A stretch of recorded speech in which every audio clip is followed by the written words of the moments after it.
Welcome to the Rainy Day Rabbit Holes podcast, your escape from the mundane. Dive into the rich history of the Pacific Northwest with us and let your mind wander down the rabbit hole.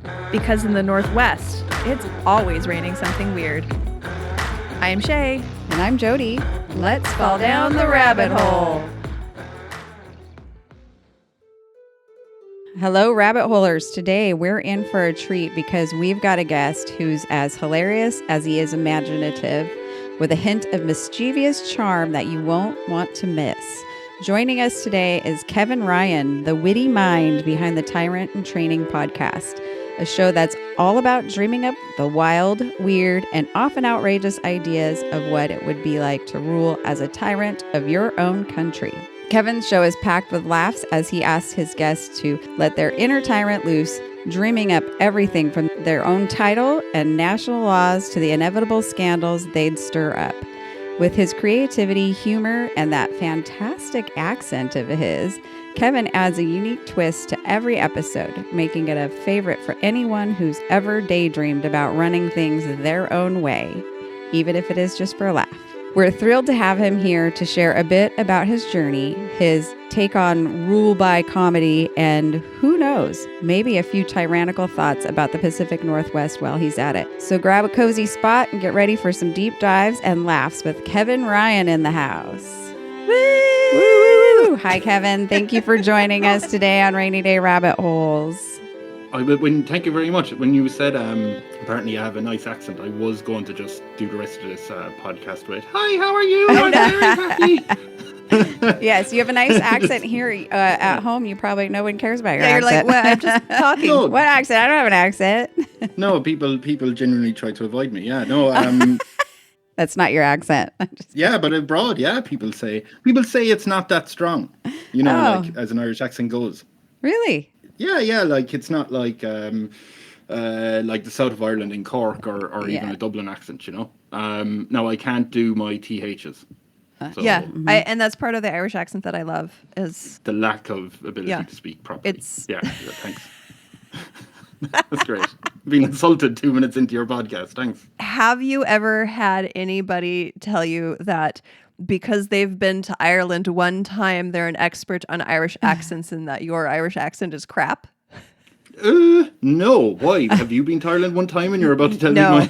No, Newell's had somebody send her a message saying, and obviously it was an American. It was like, I went to Ireland last year and I don't know what your accent is, but it's not an Irish accent. That's so American. No, that's a Tipperary accent. I have had like an American person who says they have a relative who's Irish back, you know, their great grandfather. Tell me what the Irish think, as opposed to me. So like it was during what is it called now? The NFL team used to be called the Washington Redskins. Right? Yes, and they just changed it to Washington. It's just Washington, right? Yes, because the Redskins is kind of racist. Yeah, and that's what I remember, because I remember that team when I was a kid, and in finding that out, because, you know, it wouldn't be something that would come to mind being in Ireland. I went, oh yeah, they do change that. Never knew. Hope they find a new name. And someone said they should change Notre Dame's Fighting Irish name, because that's also insulting to the Irish. Is it? And no, I've never, ever heard anyone. My brother has a tattoo of their Fighting Irish logo on his shoulder. But and I think I said something along the lines of, honestly, I don't like speaking for other people, especially like a country. But I'm pretty sure Ireland's pretty okay with the Fighting Irish. And they said, no, you're wrong. It is insulting. How dare you? And, you know, you should be so insulted by this. Yeah. How dare you let other people decide what to think? We're going to start with a little treat of a would you rather. I have 4 would you rather questions for you two to answer for me. So first, would you rather have a cult leader who communicates only through interpretive dance, or one who insists on leading chants in Pig Latin? Oh, Kevin, do you know what Pig Latin is? Is that everywhere? No, is it just like basic Latin? Like someone just made it up halfway through? It's some ridiculous language we made up here in elementary schools. And so you just basically take the first letter of a word, add it to the end, And then like lay. And lay. So, Okay, give me about 5 minutes of that. You might need to edit out me understanding this. You add lay to the end of it, and you get rid of the first one. It's annoying. It's very annoying. And all grade schoolers learn it. And then they talk like that for like maybe a week, and then they get tired of it, and then they stop. Yeah. Okay. Oh, look, there's a cat butt. There is a cat. Will join me now for the Latin. Okay, so your cult leader communicates through interpretive dance or insists on leading chants in Pig Latin. Which one would you choose? Can I ask just one question? Yeah, one clarifying question. The dance, interpretive dance. I could not remember the word. Do I have to dance along with him? No, you just have to watch. Okay, and it's a full dance for a song. For the whole sermon. I'd go with the Pig Latin. Which in a lot of these cults could be 16 hours. Yeah, no, I'd go with the Pig Latin. The one we're gonna talk about today is at least an hour of just that. You're not dancing for an hour, are you? Not interpretive dance, but the sermon. I'm gonna leave. I'm gonna. By the way, when we're done, you're signing a contract to abide by these would you rather's. Oh yeah, no, I'll stand by every word I say. That's. Okay, so you're going for interpretive dance over Pig Latin? No, I'll go for the Latin. No, I couldn't be watching Latin. Pig Okay, Latin. Pig Latin. Yeah. Okay. I mean, it might be entertaining. Would you rather be in a cult where the initiation is a nude moonlight dance, or one who has a mandatory group bubble baths every Tuesday? Wait, is that for me to answer or for? Yeah. Yes. Oh, so it's midnight dancing, nude dancing. What is it with the dancing? Why do you need to dance all the time? We're It's American. a big thing in cults in America. Yeah. No, I'll go for the jacuzzi. All right. Yeah. It's group. It's group. That's Yeah. fine. And it's a bubble bath, I so it's never nude. got into a jacuzzi with other people ruining it anyway, so I'm used to it. It's true. Would you rather join a cult that practices sensual finger painting or one where you have to take seductive selfies and post them daily? Honestly, the seductive selfies, I'd have great fun with that. Yeah, that's up your alley. That's my Instagram page. Would you rather be in a cult where the leader takes the church funds to get his book on the New York Times bestseller list, or one that hires a private detective to survey your family 24/7? Do you know what type of book it is? Is it an autobiography or a fictional book? It's about marriage, and it's very extreme. What? What? In what way? Is this a 50 Shades of Grey? We're going to hear about it. This question here is very. It leads us right into the cult we're talking about today. So you don't even have to choose because he did both. Oh. You write a book about that? So that one's not so the really. Would You Rather is the same guy. So No, it seems nice. leads us right into our story here.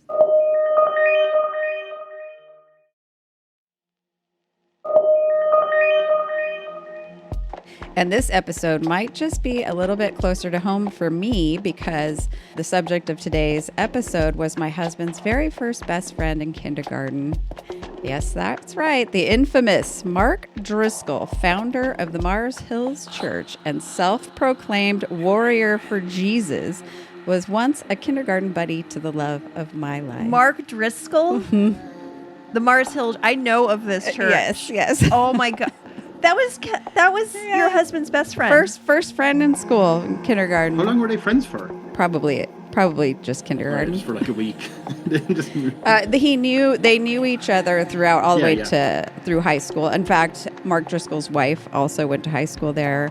A lot of the employees we'll talk about in the church today. I'm not going to name any names because I don't want to highlight anyone, but the people that were working for him also went to high school with Keith and Mark and in the same class. Oh, and at the top of this, we should do a little disclaimer if you don't already have one.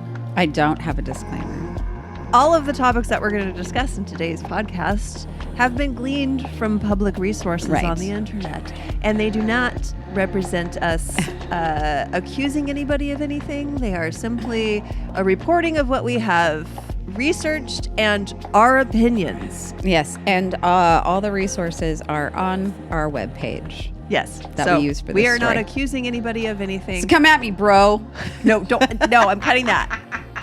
Do not come at us, bro. Question: can I accuse him, but of like nice things? Is that? Yes, that's fine. I'm sure he'd love it. I can tell by the discussions we've already had, you're not going to have very many nice.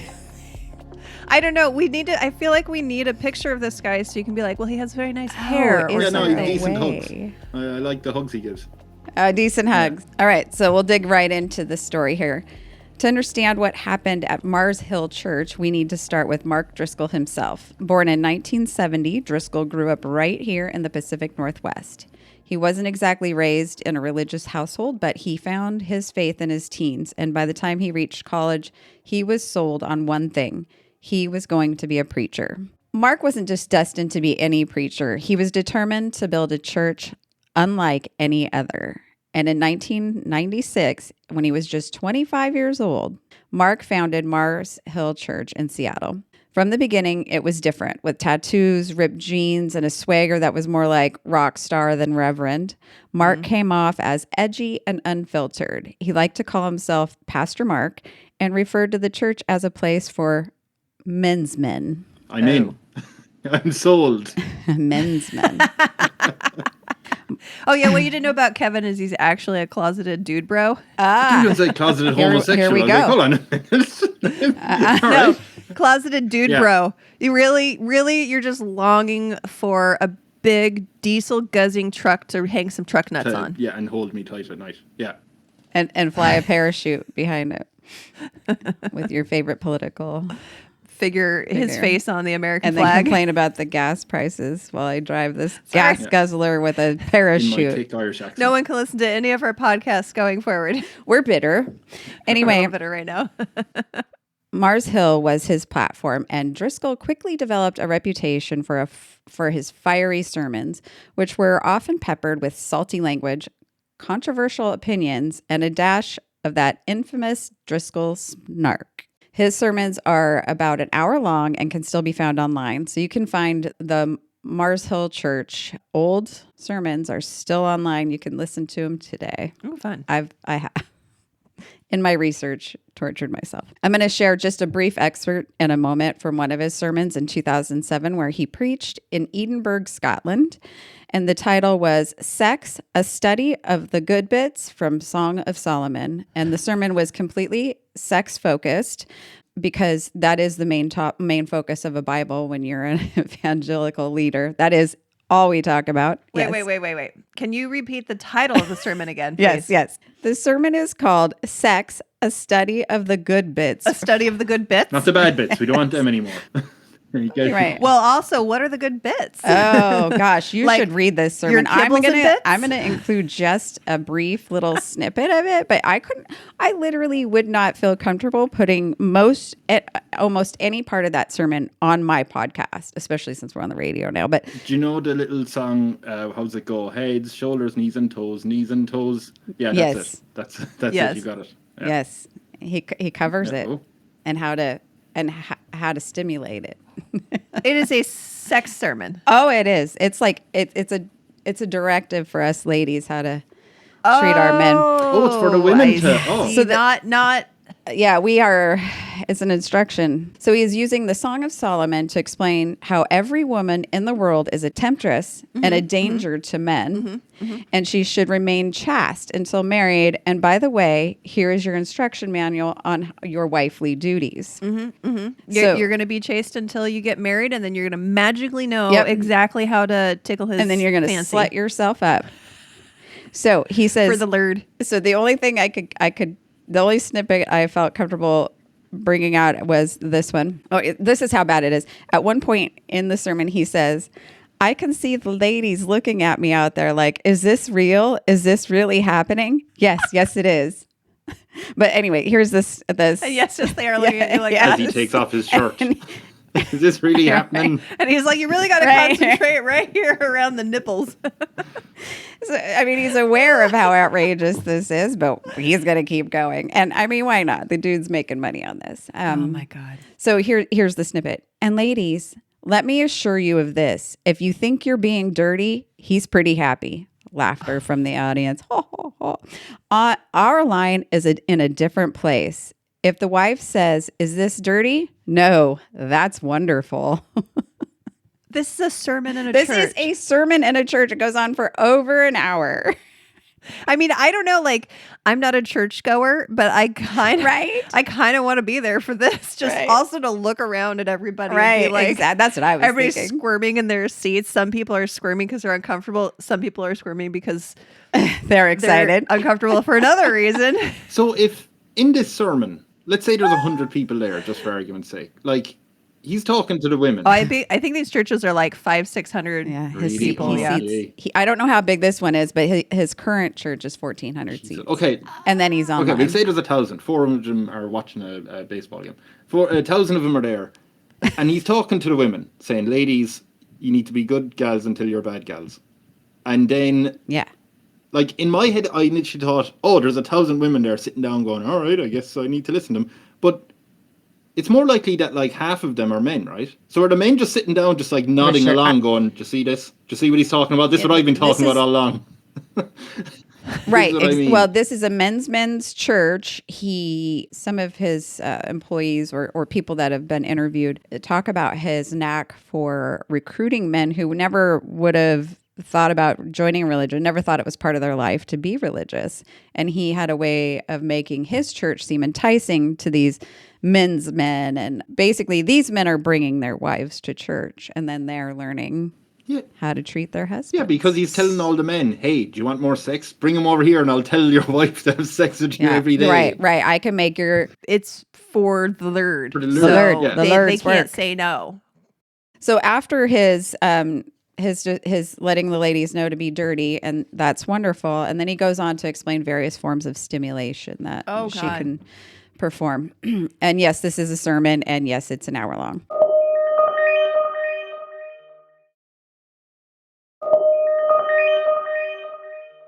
People became hooked, though, regardless of this. It's the show that he puts on. It's the vibe. It's unlike any other church. So people become hooked. In the Pacific Northwest, we aren't exactly known for being church-going folks. So a place like Mars Hill was something that was new and intriguing.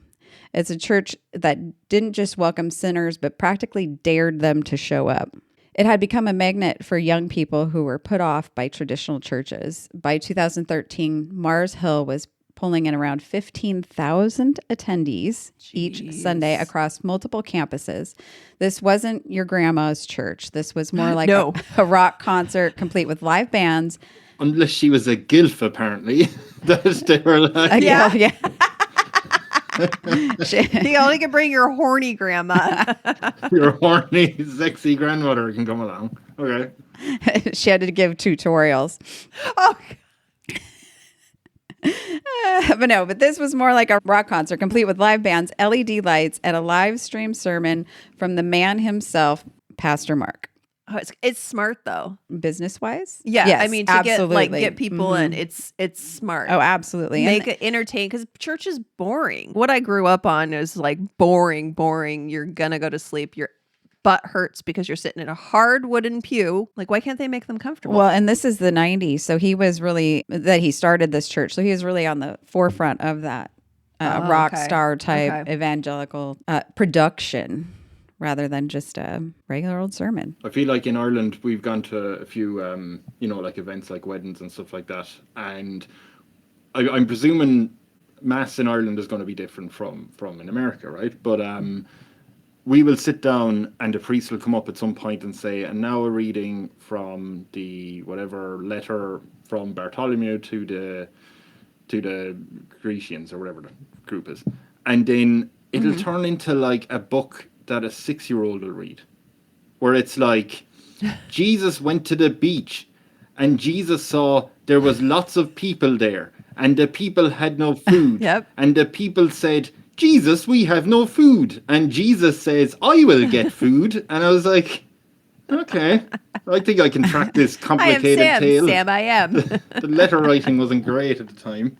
Yeah. No. They weren't. They did not take a creative writing course in college. Storytelling is lacking. No, it's not Westerosi, George R.R. Martin detail in it. Yeah, I've been to a few Catholic masses, and those are definitely ones I could take a nap in. Except for the standing up and sitting down, they surprise you. Oh yeah, nobody. Because all of a sudden, everybody's supposed to stand up. Clearly, you've never had to do the ones where you're on your knees. Oh no, I have. Oh yeah, I refuse. Yeah. Those will keep you awake. All right. So, and this is where things start to get dark because as Mars Hill grew, so did Mark Driscoll's need for control. And some of his tactics were just a bit cultish. We're going to take a brief break here and give you a second to listen to some stimulating advertisements. All the good parts. I'm losing it. Okay. How to have fun, anytime, anywhere. Step 1. Go to ChumbaCasino.com. ChumbaCasino.com. Got it. Step 2. Collect your welcome bonus. Come to Papa welcome bonus. Step 3. Play hundreds of casino-style games for free. That's a lot of games. All for free? Step 4. Unleash your excitement. Woohoo! Chumba Casino has been delivering thrills for over a decade. So claim your free welcome bonus now and live the Chumba life. Visit ChumbaCasino.com. VGW Group. No purchase necessary. Void where prohibited by law. See terms and conditions. 18+.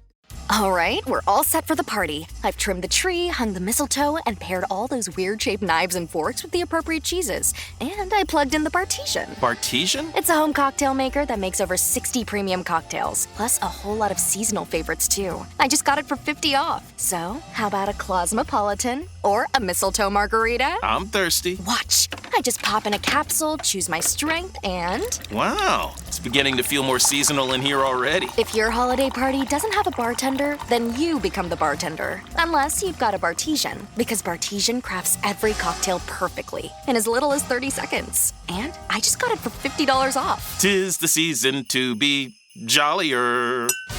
Add some holiday flavor to every celebration with the sleek, sophisticated home cocktail maker, Bartesian.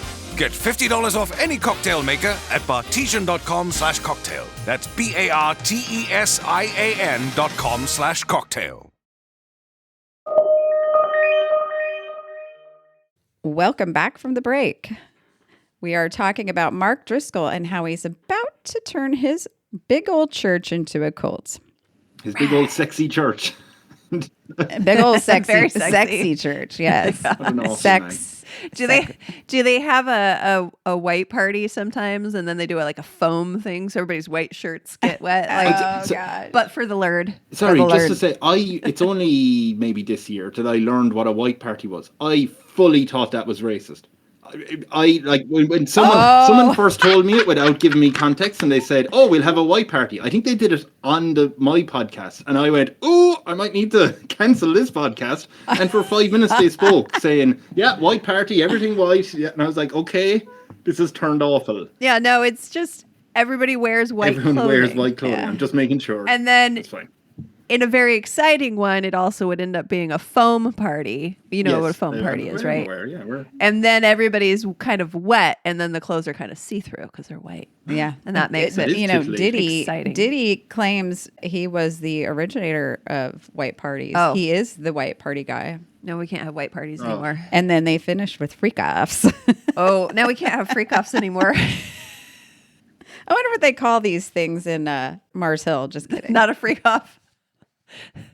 Oh, they call it a lock-in. Do you know? Are you familiar with the concept of a lock-in? I mean, lock-in is, Kevin? The pub says we're closing at 12:30.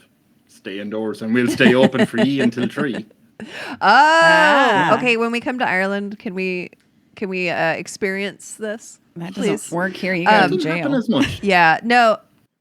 A lock-in in the church world in America is basically like everybody will bring their sleeping bags and pillows into the rectory and their jammies, and it's basically like a church sleepover. And what's the benefit? So that you can be forced to listen to more sermons until midnight. Indoctrinate while you're tired. Yes. With your friends and away from home. And there'll be like a potluck, of churching, that's the only part I'm into is the potluck. I love a potluck. I love all the crock pots plugged in, all the casseroles. You don't know what anything is, but you just put a spoon on your plate of each and you just try to identify it, and it's kind of a fun game. And then you get ambrosia salad at the end, which you probably guys don't know what ambrosia salad is either. Potluck and all this, so potluck is just people bring whatever crap they have in their kitchen and they put it into a pot and then you just eat it without knowing what it is. Oh, no. No. So a potluck is everybody brings a dish. Right. And it's very common for it to be a casserole. Okay. Or something that is in a crock pot, like a slow cooker that you plug in. So so there'll be like an army of slow cookers on this table spread out.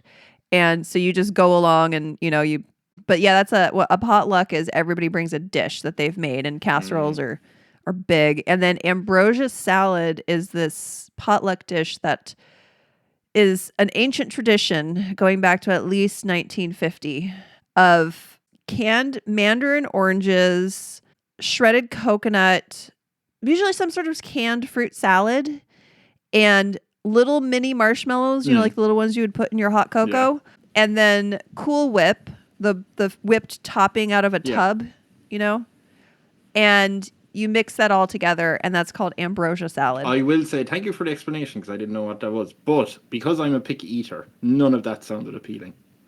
It usually doesn't sound none of that would. It doesn't make it on my plate. I'm not going to be in a cult for any of that. I love it. No. You love it? Yeah. I love ambrosia. That's funny. It never makes it on my plate. Okay, enough of that. Okay, so back to the story.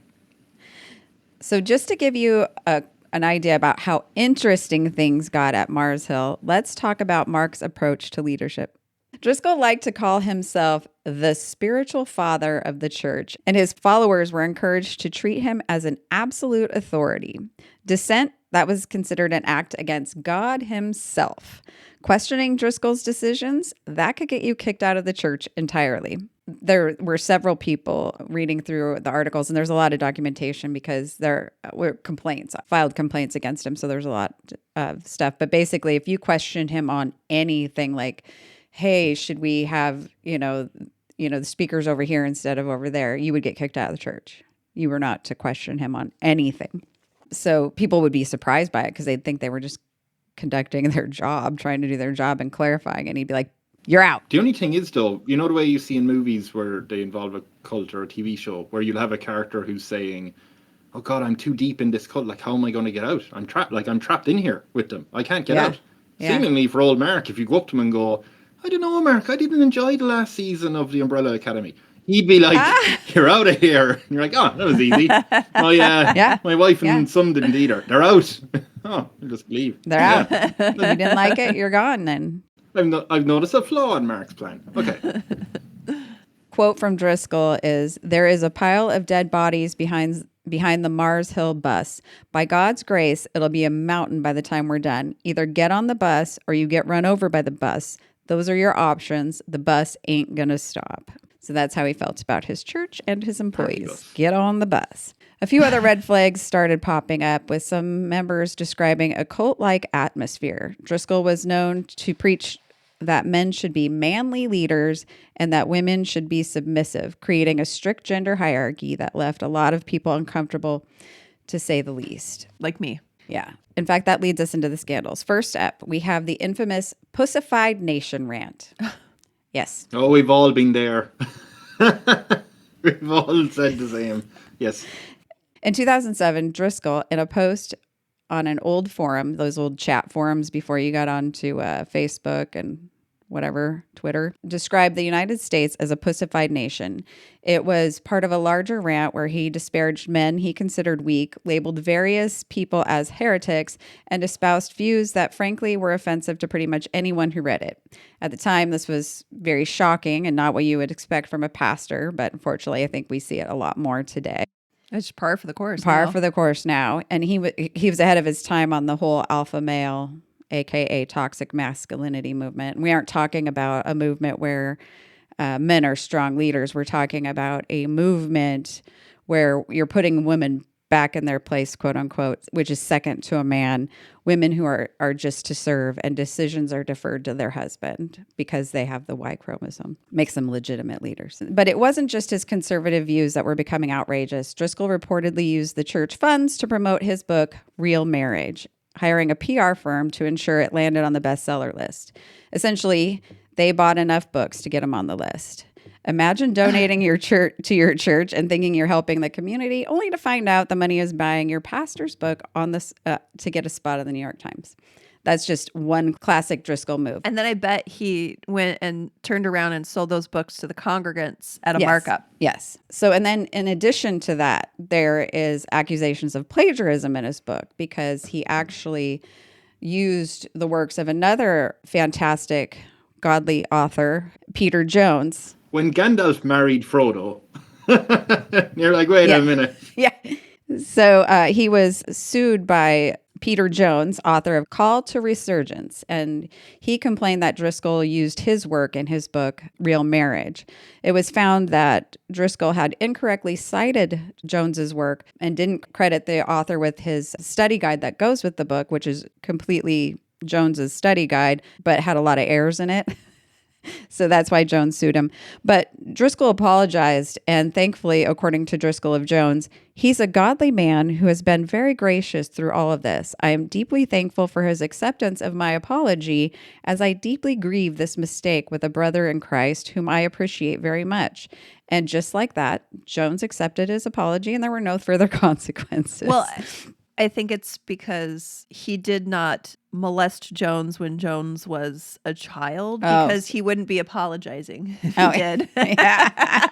Because that's what the church leaders like to do. And I'll apologize for plagiarism, but not. Yeah. And like, you know how it was said about in Ireland, we're not great with compliments. The other thing is apologies. Like, if I'm coming at you with that little load of bullshit, you're not sincere. If you're going, oh, sorry, geez, I know I was wrong with me last night. Absolutely fine. But no, he's over apologized, Mark. No, right, you keep on talking, and now I'm not. I don't think this guy is a truthful man. And yeah. No, there's something dodgy about him. Really? Something isn't adding up about Mark. I don't get that at all. I'm fully in. Fully in. Okay, good. Because in 2014, things were spiraling out of control. Driscoll's behavior had started to reach the public. So people were the word was getting out about what his sermons were like and how he treated people. And people within the Mars Hill Church were finally speaking out. Former members began sharing their experiences, painting a picture of a church that had lost its way. At the end of September 2014, an investigation by the church leaders found bullying patterns and persistent sinful behavior by Driscoll. The church elders crafted a restoration plan to help Driscoll and save the church, but he declined and instead announced that he'd be stepping down temporarily, saying he wanted to reflect and seek God's wisdom. But in October 2014, he announced that he was resigning for good and leaving Mars Hill and his congregation in chaos. He was also under investigation for the church funds that went to his book, and the church was financially in bad shape at the same time. So the church was in chaos when he left, and eventually it disbanded and no longer is around. They couldn't withstand his resignation. They closed the doors in 2014, and the remaining campuses were all shut down as well. So what happened to Pastor Mark? Did he fade into obscurity? No, that would not be Mark's style. So a few years after the Mars Hill meltdown, Driscoll relocated to Arizona. Mars Hill meltdown. I like that one. He relocated to Arizona. Call your brother. Let him know he's got a home there. Oh, what's the church it's the men's men. The men's men, yeah. He started another church called the Trinity Church, where he's pretty much back to his old tricks. Reports from Arizona describe a familiar pattern, a top-down leadership style, staff being let go for little explanation, and sermons that still pack a punch with the classic Driscoll edge. Some people have even suggested that the Trinity Church feels like Mars Hill 2.0, just with a sunnier backdrop. I think that the Trinity College in Ireland should sue him. I think they're connected. Yes. Do you know what I'm going to say for a fact there? They're connected. I'm going to make this accusation that is true. Do you know what? So Mars Hill is gone. It's gone. It's no longer there. 15,000 people were attending, down to nothing. Oh. He destroyed the whole thing. Okay, because So he packed up and then started over in Arizona. Was, real quick, sidebar, because the only one I remember actually seeing was one in West Seattle. Was that his flagship church, or was that just a satellite campus? I'm not sure where the original one was, if it was West Seattle. It was on 35th and Holden. Would that be considered South Seattle at all? No, it's West Seattle. Because in the descriptions, it's south of Seattle or South Seattle. Well, I mean, I guess West Seattle is slightly south of Seattle downtown, but West Seattle is West Seattle. Yeah. But I don't know. But I mean, nobody knows where anything is other than its relationship to Seattle. Right. That's why I was wondering if that's considered South Seattle, if somebody's describing. All three of us are in agreement. Patients in Seattle, yes. Fully on board. Well, I mean, I guess Ireland it would be like nobody knows where anything is unless you put it in relationship to Dublin. Oh yes, yeah, right, yeah, sure, yeah.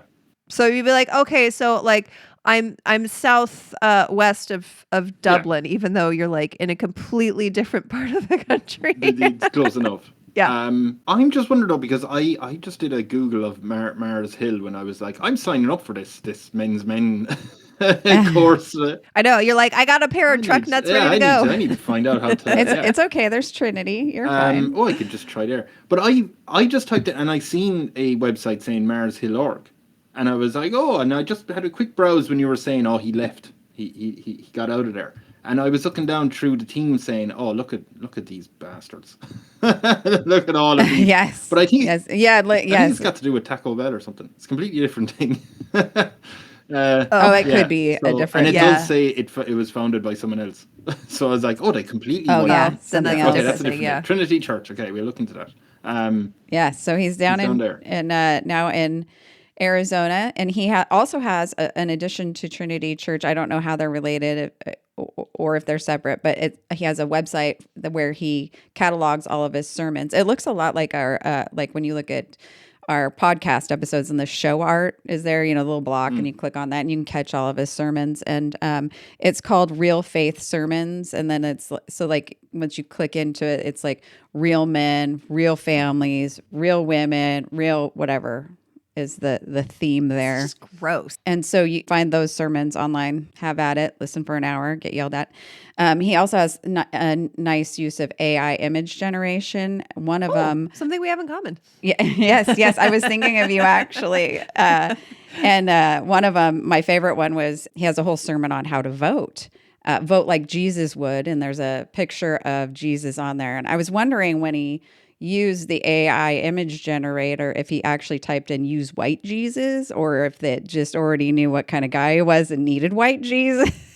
Okay, so I think AI, because AI learns with your different prompts and stuff, but when we did our episode about the sea monsters, I typed in the prompt, a man wrestling an octopus in the Puget Sound, and it came up with like a bearded, burly, muscly, like a lumberjack. Like, and then I was like, okay, well, awesome. Let's take this further. And I was like, shirtless and in a kilt.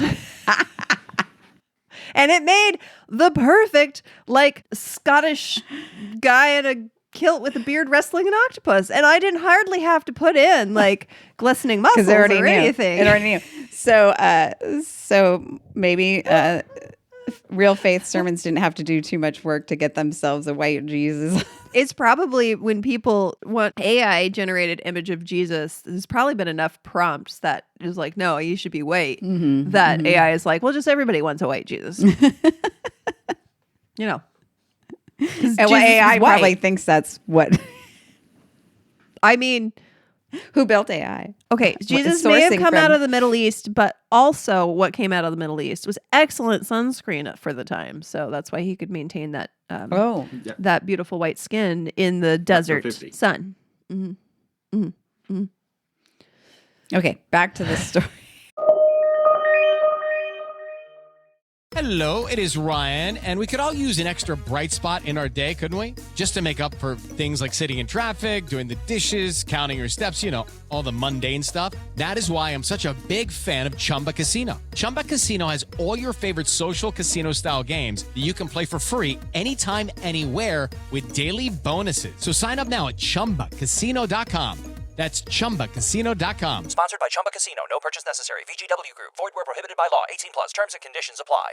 All right, we're all set for the party. I've trimmed the tree, hung the mistletoe, and paired all those weird-shaped knives and forks with the appropriate cheeses. And I plugged in the Bartesian. Bartesian? It's a home cocktail maker that makes over 60 premium cocktails, plus a whole lot of seasonal favorites, too. I just got it for $50 off. So, how about a Cosmopolitan or a mistletoe margarita? I'm thirsty. Watch. I just pop in a capsule, choose my strength, and... Wow, it's beginning to feel more seasonal in here already. If your holiday party doesn't have a bartender, then you become the bartender. Unless you've got a Bartesian, because Bartesian crafts every cocktail perfectly in as little as 30 seconds. And I just got it for $50 off. 'Tis the season to be jollier.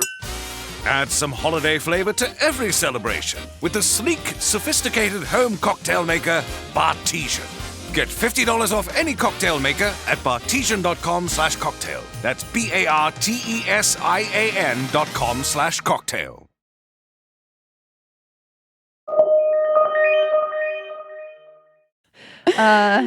Okay, so anyway, cult-like behaviors and scandals continue at Trinity Church. Most recently, Driscoll has been accused of harassing a family who left the church. He even hired a private investigator to survey the family 24/7. His team, which included other pastors in the church, has tracked the family as they shopped, went to work, walked in their neighborhood, and just lived their lives. Is he taking cues from Scientology? Yeah, he seems to be doing the checklist of things. Yeah, I mean, yeah, exactly. And I never understand this. What is it he thinks they're going to be doing that he needs to put out this much effort? It's about intimidation. Yeah, yep. It's gross. It's sick. Church itself has surveillance throughout, not just video, but also audio, every inch of it. So if you're in that church, you will be heard and seen, and somebody's monitoring it. And then they even track what you're saying, and they will put out bolos, or once you're kicked off the property for something you've done, bolos. Be on the lookout for people that are not allowed on the property. And there are people that are dedicated to just watching for those people to make sure they don't make it on the property, like ex-members, like Scientology. Yep. I mean, if that's the only job you have to do in the church, though, or in the cult rather, Jesus church. If that's the only if that's the only job you have to do, like, you know, hey Jody, just have a look out there every day in case. You just bring a podcast and listen to it. Just sit out there. Right. I don't know. I have to listen to what people are saying to make sure they're not being disloyal, questioning. And he's not alone. Despite everything, Driscoll still has a very loyal following with people who swear by his sermons and stand by his side. For some, it's a fresh start. For others, it's a case of history repeating itself. Trinity Church seats 1,400 people, and you can attend online. So obviously, it's still drawing crowds despite his history, or maybe because of his history. So what are the takeaways here? Why did so many people flock to Mars Hill? And why do people continue to support Driscoll despite his long list of scandals? It comes down to a few things.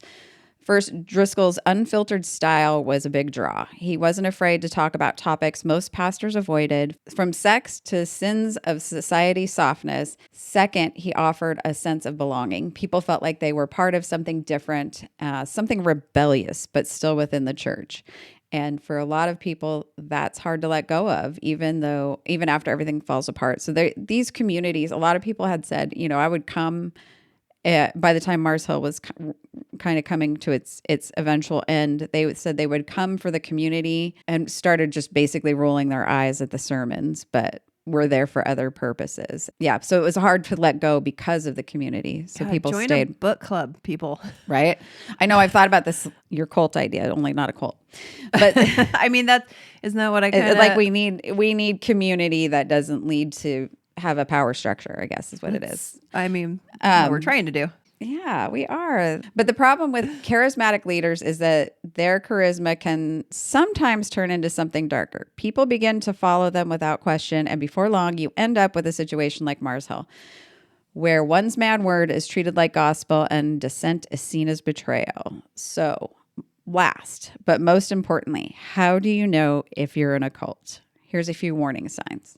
Unquestioned authority. If the leader can't be challenged, even constructively, red flag. Fear-based leadership. If fear is used to keep people in line, that's another red flag. Isolation. Cult-like groups often discourage connections outside the group, warning members to avoid bad influences. Us versus them mentality. If the group believes it's the only one with the truth, be cautious. And financial secrecy. If you're giving money but can't see where it's going, ask questions. And if you ever feel uncomfortable, don't ignore it. A healthy organization will not give you these heebie-jeebies. I have heebie-jeebies from this guy. Yeah. Yeah. It's heebie-jeebies. Okay, so he's started this in the 90s, right? His alpha male push, his yelling and screaming, his anger at the country. I mean, he's way ahead of his time, and now he has a home. Oh, I know. Now he has an entire country. He's like, he's an influencer. Like he's got his crowd. I wonder, he's surely on TikTok and stuff. His followers must have gotten him onto the latest social media trend, right? Yeah, Did you look for his social media? I did not look for his social media. Yeah, Jody's been trying to avoid social media for the last week. Definitely. Yeah, I wonder why. I don't want to see anything. Yeah. I got a little lit up. Oh, Mark Driscoll of Trinity Church tells us how he really feels about women leading. Now. Oh. There you go. I'm sure it's. I kind of want to hear what Mark Driscoll has to say about how he really feels about women leading. I can probably. His wife is a leader in the church. That must be different though, since it goes into his bank account. I don't know. I do. Do you know what? I'm after looking up the Trinity Church. He looks like. I was going to say he looks like Alex Jones if he didn't drink. Yeah. Can you? Yeah. Okay. Are you able to share a screenshot? Does that share? Oh yeah. Oh, okay. I mean, he fits. He totally fits. To be fair, it's a lovely smile on him, but you can definitely tell that this guy has anger issues. He's not a happy man. Yes. No, it's great. It doesn't mention Mars Hill though. Are you sure you're correct? He seems to have left that out.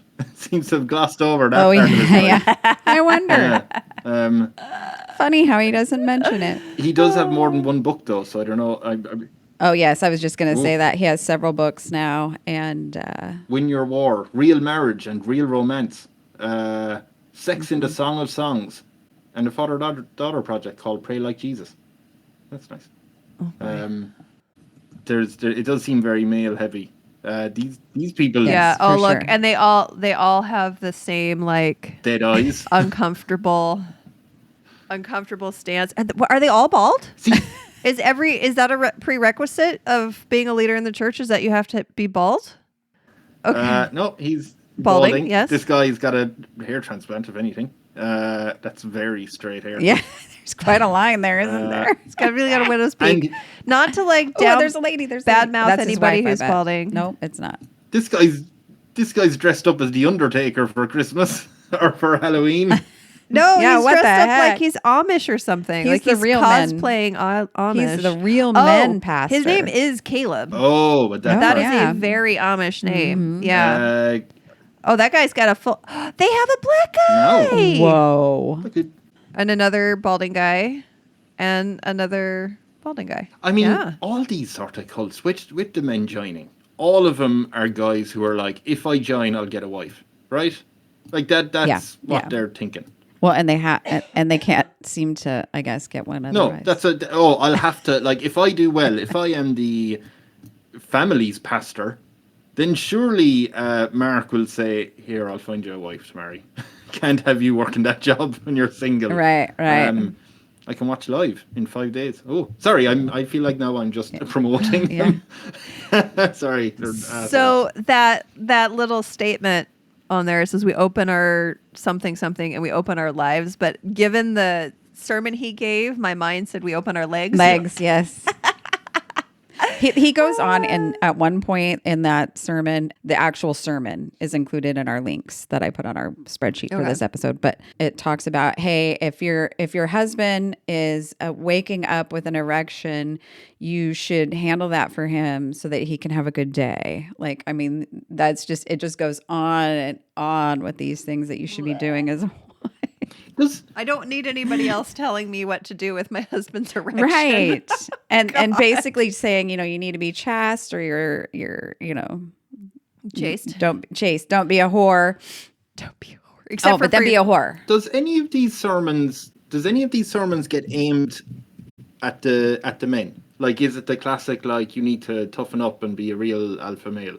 Or does he just focus exclusively on, listen, women, or a bunch of losers beside me have erections in the mornings and they need right. It's both. It's help. both. It's like you should be directing your family and by telling your wife what to do and making all the decisions for the household and all of that. And then also wives, you should submit to that. That's your role. I think with these sort of guys who get involved with stuff like this and any sort of, toxic male influencer type who's like, this is how you get a woman, is back in, I know this guy's been going around since the 90s, but like even around the 2000s where you had the guys who were like pickup artists, they were the ones who were saying this is how you neg, but it was all very much like this is a game that you can win at. It's like playing a PlayStation. Right. You can win Yes. this game. So a lot of men were like, ooh, I'll Yes. just do these tricks and that'll work.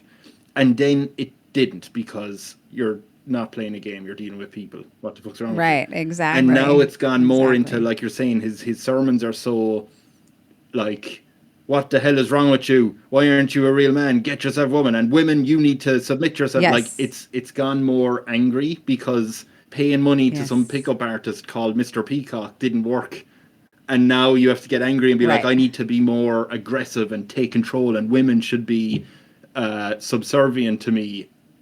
And I think it's just come there's this whole theory that that's how you got to treat women like crap in order to catch women. Years and years ago, it's just, I was outside a nightclub, just outside. Oh, because of the smoking ban, I was standing outside smoking, and one of my friends was there. She was hanging around. Well, a few of my friends were there. They were all hanging around. And some guy started talking to me. So I said, hello, how are you? And he said, I don't know, is she your girlfriend or something? And I said, no, she's my friend. And he's like, oh, she's good looking, isn't she? And I was like, yeah, no, she is. She's a good looking woman. Yeah. Cool woman as well. My mate. Yeah. And then he said, right, I'm going to try and chat her, see if I can get anywhere with her. And I said, yeah, best of luck to you, buddy. And he said, I'm, the treat him mean, keep him keen part. I'm going to do that. And I was like, right. I'm not sure. Yeah, go ahead. Not my friend. Go buddy. for it. Go for it. You jump in there. And he said, let me get my camera ready. He looked at her and said, she said hi or something. He came out with some form of, your face is shit, your clothes are shit, and I bet your personality is shit as well. And then she hit him. And then I laughed, and then I thought that was very funny, and he got kicked out. But but I was just like, why would you think? Really, I don't. Unfortunately, there are women that do respond to that. Yeah. They do respond to that. No, my favorite trick of the pickup artist was when you go to a club, keep a ball of lint in your pocket. So that way, when you walk up to a woman, you can take a little piece out and you reach out and you pretend like you're plucking that lint off her shoulder. Now that one, I think that we could bring back safely. That is all. That's the only one. Is the lint trick. Like, this was on your shoulder. And she'd be like, oh gosh, thank you. Oh wait, why? Did people actually bring lint in their pockets to go, I must remember? I think so. I listened to one podcast that likes to go through these really like toxic books, and it's hilarious. And the pickup artist was one of them, and that was one of the tricks was lint in your pocket so that you could pretend to pick that lint off of a woman's shoulder as a pickup, an icebreaker. I'm just thinking, like, why bring the lint? Like, if I walk up to you, why not just pretend? Just go and just because you're not going to go like if I. Pick one off you. Yeah. Can you imagine? You have a whole handful of dryer lint. I was going to say right out of the in a box that you pull off of her, and you're like, you must not have noticed this giant wad. You say that though. Oh, you know what would be better is toilet paper. Like, let me get that off your shoe. But out of the back of her pants. If there's a situation, just pretend now that like we're in a nightclub, right? Everyone's single, happy, and whatever, and I. Dancing. Hold on, I'm gonna do the. Oh god, yeah, that's a very dodgy dance to be doing in a nightclub as well. But besides that, if I'm there, if you're standing up, and then I walk up with a little box, and you're like, oh, what's he doing with that? And then I pull out a fistful of lint, and then I pretend to take it off your shoulder, going, oh, sorry. Would you not be so charmed by the ridiculousness that you'd be like? Actually, probably, yeah. That'll work. Probably more so than if there was actual lint at that on my point shoulder. you're like, that's fantastic. that's great. I've listened to a 1 hour angry sermon from someone who looks like Alex Jones, and he says this works. Yeah. Yes. Yeah, exactly. This works. Well, Kevin, thank you so much for joining us today. I hope that you are now more educated about religious groups in the United States and the friends my husband makes. I guess that's questionable. It is. His kindergarten self was not. He does make questionable friends sometimes. Yeah. And I do like how you kind of mentioned that apart from him being friends with him in kindergarten, then he went to high school and seemingly half the high school went along with him and went, yeah, we'll do that. Yeah. Nice guy. Thank you. Yeah, no, I've signed up to his website. I should be getting an email in any minute. That was lovely. Great. Awesome. Look at you. Ooh, you could have him on. He could tell you what about I genuinely thought about. Should I get an actual cult leader on? Because most of them are very charismatic. Like, that's how they get people. Yeah. Oh, yeah. If you were just like if you could be a tyrant of your own country, and he probably already. But he'd probably already say, "I already am," and he'd be like, "Oh, okay." Yeah, right. I mean, he's going to come prepared. Yeah, that's going to be boring. He's just going to tell you about his church. Yeah. Well, thank you so much. This has been really awesome. We love chatting with you anytime we get a chance. So I'm just sad that we're an ocean apart. Yes, it's grand. And but yeah, we'll see you next year though, absolutely. for sure. When we come over there, we're gonna make sure we see you and meet Celine. And it's a business trip. It'll be a business trip. Yes. Everybody out there, we want to let you know that Kevin is part of our own very special cult. I mean, community. I'm in charge. We've started our own cult, actually. At 7 years old, I'm in charge. And he is part of our new venture, the Umbrella Podcast Collective. And this is a group of great entertaining podcasts, and we have come together for community and to lift each other up and help each other get better and grow and share our knowledge with each other and learn from each other. And Kevin is part of that group now, which is really exciting. So it is kind of like a family. And so far we are functional, not dysfunctional, which is great. And if you want to check out Kevin's podcast, Tyrant in Training at .io is his website where you can listen to his episodes. You can get links to all of his social media. You can also go and check out the other podcasts at the Umbrella Collective at rainydayrabbitheholes.com/umbrella. And Kevin is in there, and there's a link to his website right there as well. He's on all of the social media platforms, and he is on all of your podcast platforms to listen to. Yeah, I'm on Blue Sky as well. Don't forget that you can hear me on Kevin's podcast as well. So it's a fantastic episode. Yes, that is where I started. It's an hour of you angrily shouting at women about not taking care of pets. Tyranting. What? She's a not tyrant. Taking care of cats. She's tyranting. In your cult. That's where I abolished child labor laws. I think you had an army of sharks or dolphins around the island as well. Orcas. Orcas. I had genetically modified orcas, attack orcas. I did.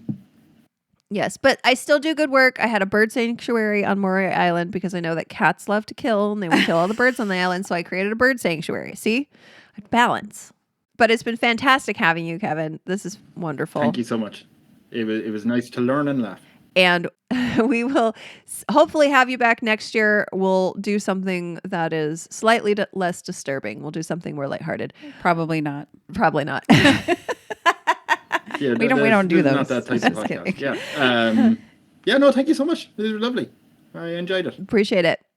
And remember, everybody, if you want ad-free episodes and bonus episodes, you can join our Patreon right there on our website. For $5 a month, you get all of our ad-free content and all of our bonus content. And that's rainydayrabbitheholes.com is your link to everything Rainy Day Rabbit Holes. All right, guys. Well, we will see you next time. And see you down the rabbit hole. See you down the rabbit hole. I bet there's a delay. Is there a delay? Is there a delay? I don't think there's a delay. All right. Should we do it? Are you saying 3, 2, see 1? You down the rabbit hole. See you down the rabbit hole. Sorry. We'll work with that. All right. Everybody. Bye, Kevin. Bye. It is Ryan here, and I have a question for you. What do you do when you win? Like, are you a fist pumper? A woohooer, a hand clapper, a high fiver. If you want to hone in on those winning moves, check out Chumba Casino. Choose from hundreds of social casino style games for your chance to redeem serious cash prizes. There are new game releases weekly, plus free daily bonuses. So don't wait. Start having the most fun ever at ChumbaCasino.com. Sponsored by Chumba Casino. No purchase necessary. VGW Group. Void where prohibited by law. 18 plus. Terms and conditions apply. All right, we're all set for the party. I've trimmed the tree, hung the mistletoe, and paired all those weird-shaped knives and forks with the appropriate cheeses. And I plugged in the Bartesian. Bartesian? It's a home cocktail maker that makes over 60 premium cocktails, plus a whole lot of seasonal favorites, too. I just got it for $50 off. So, how about a Cosmopolitan or a mistletoe margarita? I'm thirsty. Watch. I just pop in a capsule, choose my strength, and... Wow. It's beginning to feel more seasonal in here already. If your holiday party doesn't have a bartender, then you become the bartender. Unless you've got a Bartesian, because Bartesian crafts every cocktail perfectly in as little as 30 seconds. And I just got it for $50 off. 'Tis the season to be jollier. Add some holiday flavor to every celebration with the sleek, sophisticated home cocktail maker, Bartesian. Get $50 off any cocktail maker at bartesian.com/cocktail. That's BARTESIAN.com/cocktail.